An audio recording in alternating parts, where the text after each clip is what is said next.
Selamat datang kembali di video kali ini buat rekan-rekan semua. Saya Irianto dan kali ini kita akan membahas satu saham yang sebenarnya awalnya saya mulai buat video ini karena memang saya pegang sahamnya. Dan mungkin menjadi kekhawatiran rekan-rekan yang saat ini memegang saham Medco juga, itu kenapa harganya turun terus. Dan ini akan menjadi analisis yang saya buat terhadap fundamental maupun teknikal yang ada di saham Medco. Dan kalau kita lihat, sebenarnya untuk saham Medco ini, dia punya tren, kalau seperti yang saya sebutkan sebelumnya, dari bulan Maret ya, 2024, ini sudah turun cukup jauh. Eh, Dia sempat menyentuh di angka 1.500, lebih di atas 1.600 ya. Dan saat ini harganya bahkan hampir mencapai 1.100.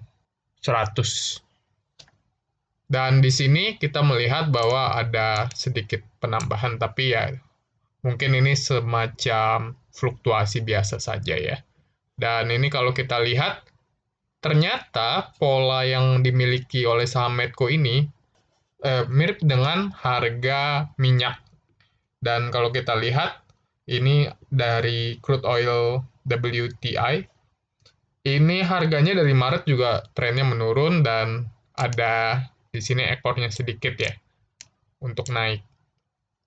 Jadi bisa diambil kesimpulan bahwa Medco ini benar-benar sangat dipengaruhi oleh harga minyak dan trennya itu cukup mirip dengan harga minyak ini yang downtrend jauhnya ya kan.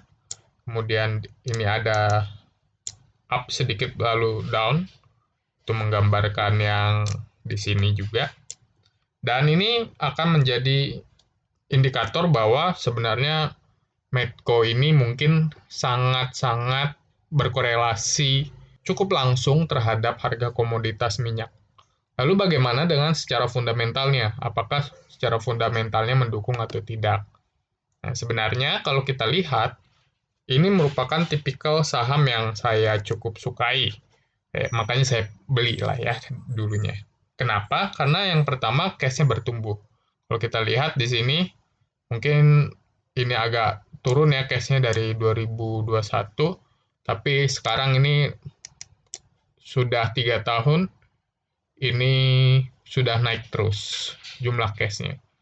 Buat saya, jumlah cash yang banyak atau bertumbuh ini menunjukkan kemampuan perusahaan ini untuk mengambil keputusan-keputusan yang sifatnya strategik yang akan membantu untuk memperoleh lebih banyak aset produktif lainnya. Margin net profit marginnya itu ya kurang lebih 20% lah ya. Di sini net profitnya 6.600, kemudian revenue-nya di 3.800. Ya, ini kalau dibagi 6.600 bagi 38.000, sorry.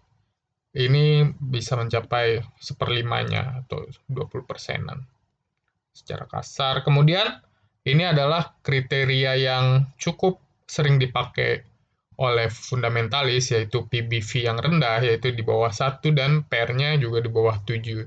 Jadi ini kalau dilihat PER-nya itu di angka 4, bahkan ini kalau pakai 6 bulanan aja PER-nya ini masih 9,43.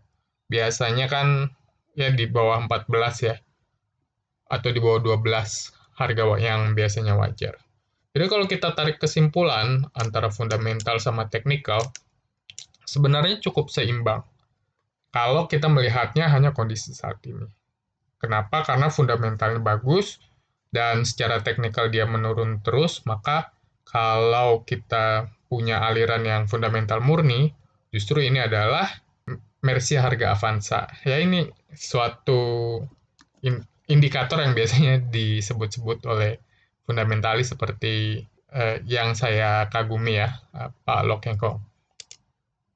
Apakah ini akan menjadi decision untuk buy the dip atau yang tadi ya melihat saham ini sebagai Mercy harga Avanza? Nah, ini kita lihat opportunity-nya. Pertama, di waktu mendatang, maka akan ada potensi penurunan the Fed rate. Ini beritanya udah banyak dan beritanya cukup baru, masih 1 hari, 2 hari yang lalu.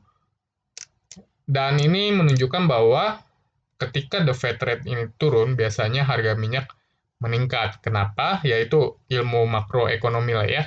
Jadi kalau rekan-rekan yang udah paham makroekonomi pasti tahu korelasinya. Kenapa the Fed rate turun, harga minyak bisa meningkat. Itu yang pertama opportunity-nya. Kemudian, ini OPEC juga production cut. Ini beritanya sudah mulai banyak dan ini akan ada sampai awal tahun 2025. Nah, kalau ini mungkin juga makroekonomik, cuman ini sekedar supply and demand aja ya. Jadi OPEC ini kan istilahnya yang mengatur harga minyak dengan cara memotong atau menambah produksi. Ketika produksinya menurun atau production cut, maka jumlah supply minyak akan terbatas di pasar sehingga akan ada kecenderungan untuk harga minyak naik. Nah, dua indikator ini secara makroekonomi, baik secara supply and demand dari production cut-nya dari OPEC maupun secara makroekonomi penurunan the Fed rate, korelasinya antara pasar komoditas dengan interest rate dari suku bunga bank. Nah, ini adalah dua indikator yang keduanya mendukung akan adanya peningkatan harga minyak. Dan dengan kita lihat harga minyak ini sangat berkorelasi yang cukup kuat dengan harga saham Medco, maka pertanyaannya adalah apakah yakin mau cut loss? Atau justru di TP tipis-tipis dulu. Ya, itu sekian dari saya. Sampai jumpa di video-video selanjutnya.